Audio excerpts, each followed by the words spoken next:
Pertama kali Prancis membunuh raja 1793, yaitu Louis XVI and his queen Marie Antoinette. Rakyat sudah benci sekali kepada raja yang begitu diktator, yang begitu kejam. Mereka membunuh dia. Saudara-saudara, mulai hari itu Prancis menjadi sombong. Demokrasi seluruh dunia mulai dari Prancis. Kamilah bangsa yang melahirkan demokrasi. Padahal 2400 tahun yang lalu di Athena sudah ada demokrasi. Demokrasi Athena membunuh Socrates. Demokrasi Prancis membunuh Louis XVI. Demokrasi baik tidak? Baik. Mutlak? Sama sekali tidak. Demokrasi telah menghancurkan dua manusia yang terbaik. Satu Socrates, satu Yesus dipaku di atas kayu salib. Karena suara mereka banyak, maka mereka menang. Demikian Alkitab. Pada waktu Socrates dibunuh, dia dibunuh karena dijatuhkan dua hukuman. Dosa pertama, dia ateis. Kedua, dia menghasut pemuda untuk melawan pemerintah, maka dia harus dibunuh. Saya herannya, seorang Jerman namanya Wilhelm Hegel, profesor daripada Karl Marx dan guru daripada Kierkegaard, dia pun setuju Socrates dibunuh. Ya, besok kalau saya ketemu dia, saya ngomong tanya sama dia apa sebabnya. Kedua, saudara-saudara, setelah demokrasi di Athena tunda terus sampai abad ke-16, demokrasi yang terbaik di Geneva, itu dari John Calvin. Sesudah itu lagi 200 tahun kemudian demokrasi 300 tahun di Prancis, yaitu French Revolution, yang detailnya ditulis oleh seorang Skotlandia yang orang Kristen Reform. Nah, saudara-saudara, saya tidak mendetail lagi. Pada waktu Prancis menganggap mereka yang mengekspor demokrasi, Indonesia, India, seluruh dunia mengerti demokrasi karena orang Prancis. Mereka sombong, tetapi mereka tidak lihat apa yang menjadi peringatan di Alkitab. Saya mau tanya, rakyat kalau mempunyai kuasa mutlak dan rakyat sendiri diberikan impuls, diberikan drive, diberikan motivasi dari apa? Itu sebab waktu saya melayani 25 tahun yang lalu, saya tulis satu makalah, di dalam ada satu kalimat. Beberapa orang memperhatikan, kebanyakan orang tidak baca. Nowadays democracy will become the next generation modern barbarianism. Saya menulis demokrasi sekarang akan berubah pada hari depan menjadi barbarianisme modern. Saudara-saudara, sekarang Prancis sedang menerima buah dari penuaian benih dia. Orang dulu tidur sama nyonya supaya dapat anak.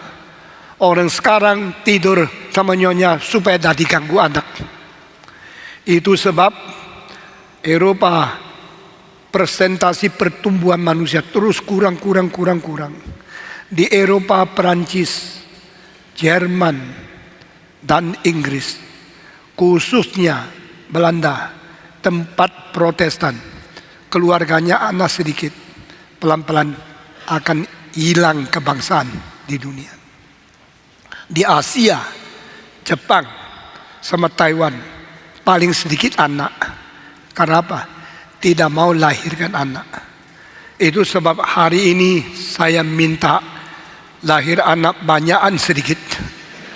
Saudara-saudara, paling sedikit 3, paling banyak 12. Karena Alkitab Yakub ada 12 suku. Saya harap saudara dengar perkataan pendetamu ya. Karena saya orang takut sama Tuhan. Saya orang yang patuh kepada prinsip Alkitab. Dan saya orang yang sangat memperhatikan kekristenan di dunia ini. Harus berteologi reform yang kuat, berakar di firman Tuhan. Harus berpenginjilan yang sangat berkobar-kobar, berbuah di atas. Tetapi engkau sudah malas menginjil, tidak mau lahirkan anak lagi, mau jadi apa? Saudara-saudara, kalau engkau bisa melahirkan anak, jangan cuma 2. Kalau 2 mati 1, waktu engkau tua terlalu susah. Kalau 2, dua-duanya tidak mau lagi melayani orang tua, engkau mati seperti orang miskin, pasti pengemis. Anak muda pentingkan diri, dengar istrinya, tidak dengar papa mamanya. Jadi peribahasa Tionghoa, orang tua bisa menghidupkan 12 anak. 12 anak dah tentu bisa hidupkan seorang papa yang tua. Ini kalimat didengar.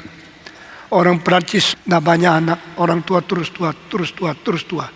Makin tua makin dah bisa apa-apa. Jongkok dah bisa, berdiri dah bisa.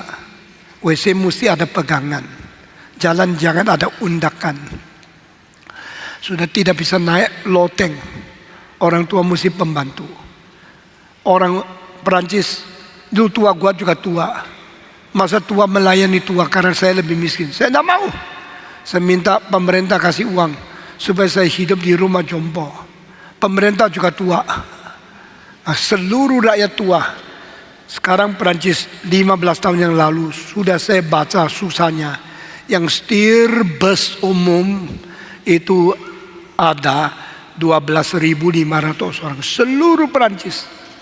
Tapi supir bus umum yang sekarang sudah tidak berani, tidak bisa lagi setir, sudah tua dan belum bisa mati, ada 85.000. Lalu jadi 12.500 orang yang setir dapat gaji, uangnya berikan pajak itu untuk menjadi uang untuk menghidupkan orang-orang yang sudah pensiun. Tidak mungkin uang pensiun, dana pensiun terus turun.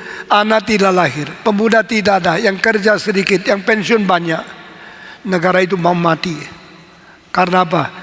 Perancis tidak mau Tuhan.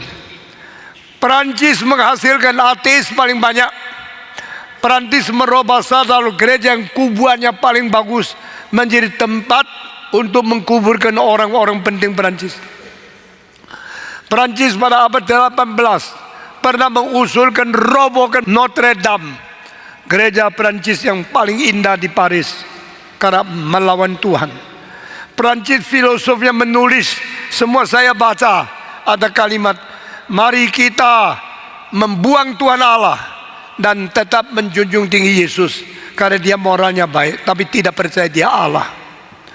Perancis menganggap manusia paling utama, kuasa manusia lebih tinggi dari Allah, kuasa rakyat lebih tinggi dari pemerintah. Rakyat mulai menang, rakyat mulai berkembang, tapi tidak ada Allah dan tidak menghargai pemerintahan yang baik. Akhirnya demokrasi sudah overtaking, sudah lebih daripada seharusnya. Perancis akhirnya harus menerima banyak orang Perancis lahirnya anak di bawah 1. 3 keluarga, 2 anak, 1 keluarga yang mandul. Dan sperma laki-laki yang banyak makan makanan dari kimia sudah mati separuh, sisa separuh 7% rusak. Ini kecilakan dunia modern, kecilakan ilmu yang paling tinggi. Di barat kelihatan semua beres, ilmunya tinggi, kedokteran maju, dan semua masyarakat tertib, uang pensiun banyak, tapi orang mulai kurang.